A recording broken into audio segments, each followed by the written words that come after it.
Since many days, sir, I was thinking of learning public speaking.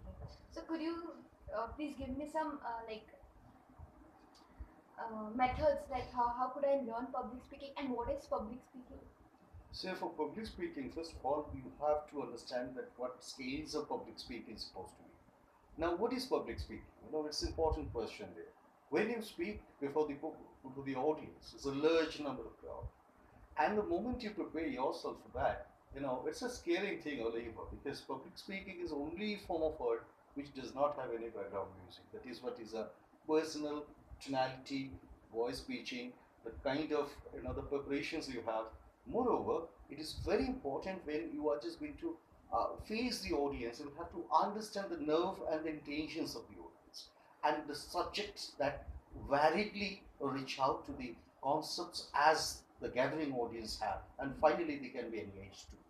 So it's a very rare, good public speaking ability would relate to uh, the kind of audience satisfying and mesmerized. This is a very great art in a way. So uh, when someone prepares for this public speaking, then public speaking itself has to be prepared by the way as a person can really relate to. And importantly, there's a knowledge based program.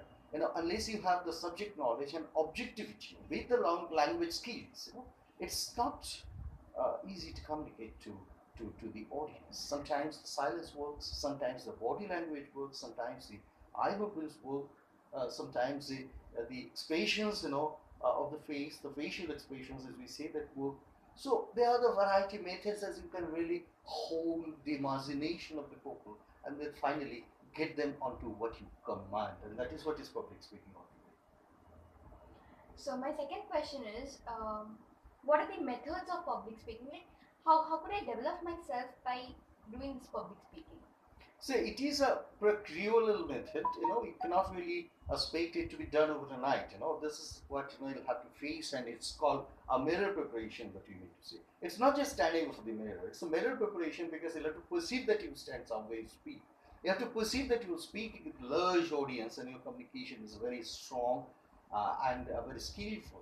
It doesn't mean that you are just going to be the highest pitch of your voice. No, you'll have to modulate your voice, accentuation, pronunciation, contraction, and with the idea very frees of the subject you're speaking to, anecdotes, the facts and figures.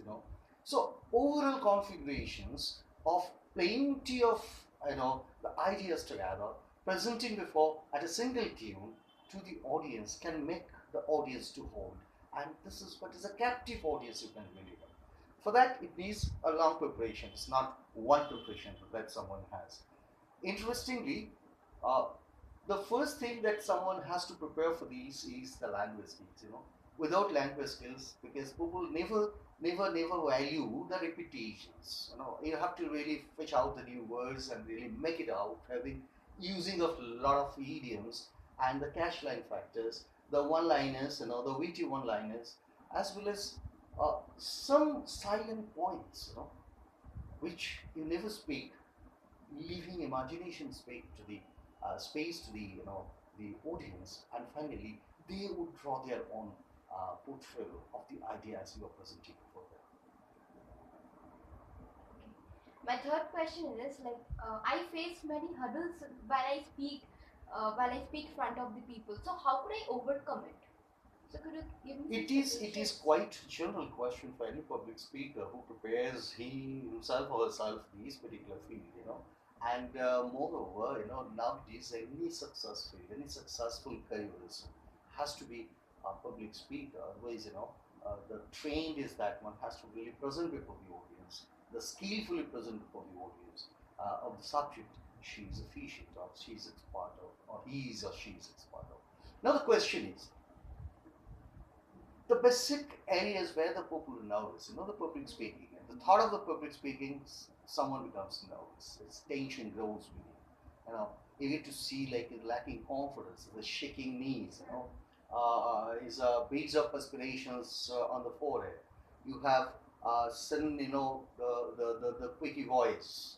You are trembling, somewhat. You get to feel so lightened, You're going to get to feel like turn butterflies in the stomach, and you obviously uh, caught up in the turmoil of losing your language, And the first important thing for the public speaking, always remember that the moment you just use your voice, the moment you just speak out, hello, it resonates, and that resonance itself gives a great disadvantage. You fear that most. You fear that most, and this is where it is. This is where it is. So, I believe uh, to get these hurdles off, someone has to practice for that. It's not a matter of subject that you are knowledgeable to, the matter of preparations that you have taken.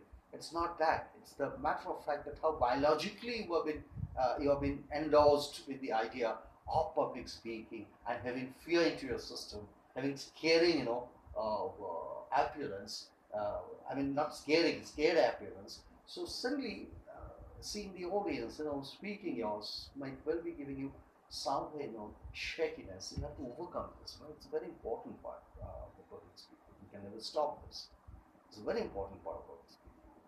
So the catchline is the public speakers should always have the intonation of the subject and invariably a confident look, a smiling face, and ability to use the language which can